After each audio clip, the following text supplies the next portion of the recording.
I chose to use ClassFlow for my project in the lesson that I created.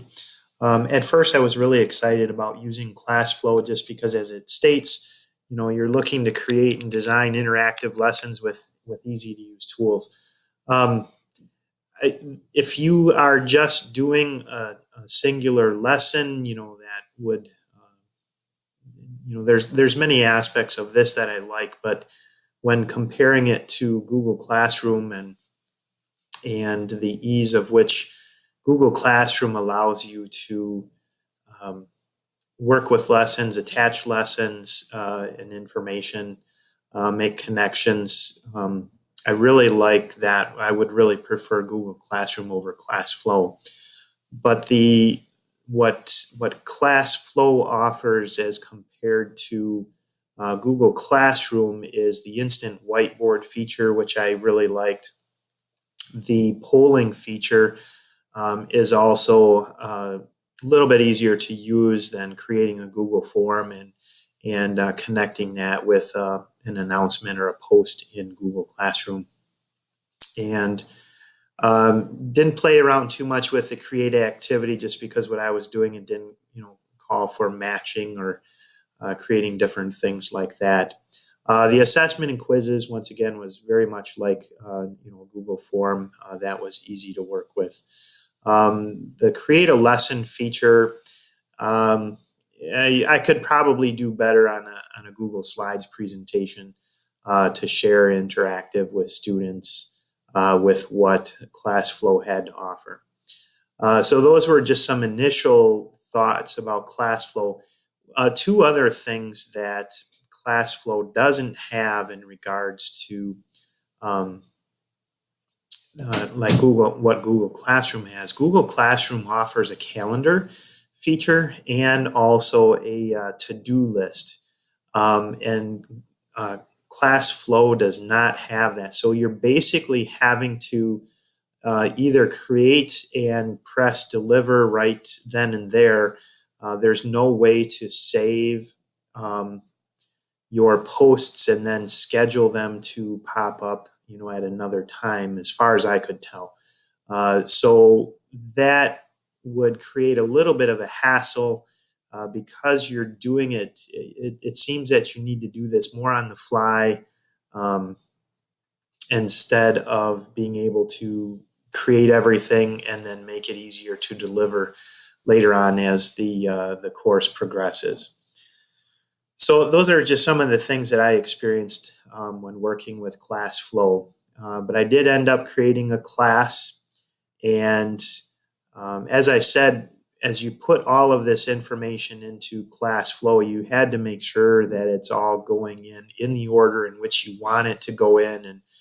And at some point, I stopped doing that just because you'd always think of one other item that you'd want to post or add, and then you'd have to go back, delete, and then try to recreate everything that you had done before. So I started out down at the bottom of the feed here.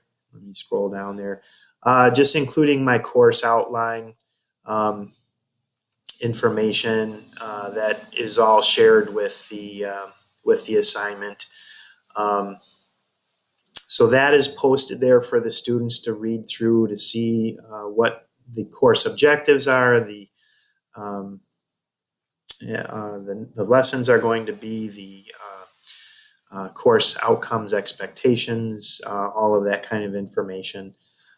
So here's the lesson one that I created um, using the ClassFlow with the interactive lessons and um, like I said, not really very user friendly, not something I'm used to. So um, there's a student side, there's a teacher side, and it's almost like you have to create two things side by side as to what the teacher is going to be doing, what the student is going to be doing.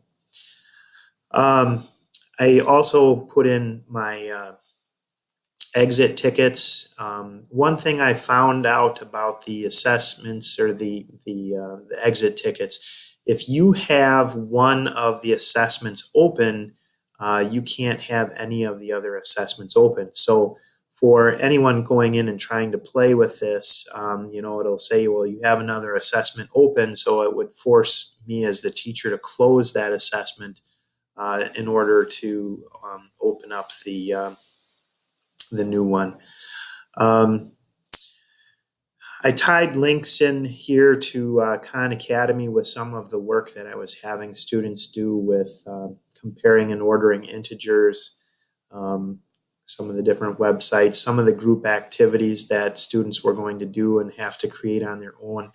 Not all of the content is done online. For example, the whack and integer game, that is something that the students would create and then play in person. And there really wasn't a way to have students do that online against each other. So once again, another formative assessment for comparing and ordering integers. There's an instant whiteboard session that I would use with the students to have them write their work on, and then I would be able to see what they did.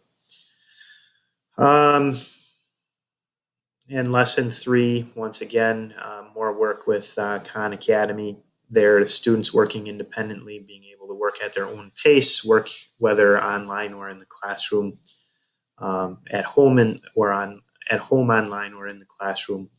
The third, formative assessment, a review, and then the unit assessment, which would measure how the students progress through all of the information.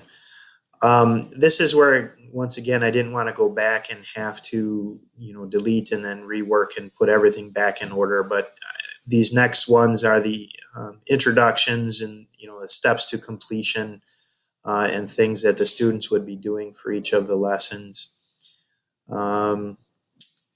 Working all the way through lesson 5 with the assessment there.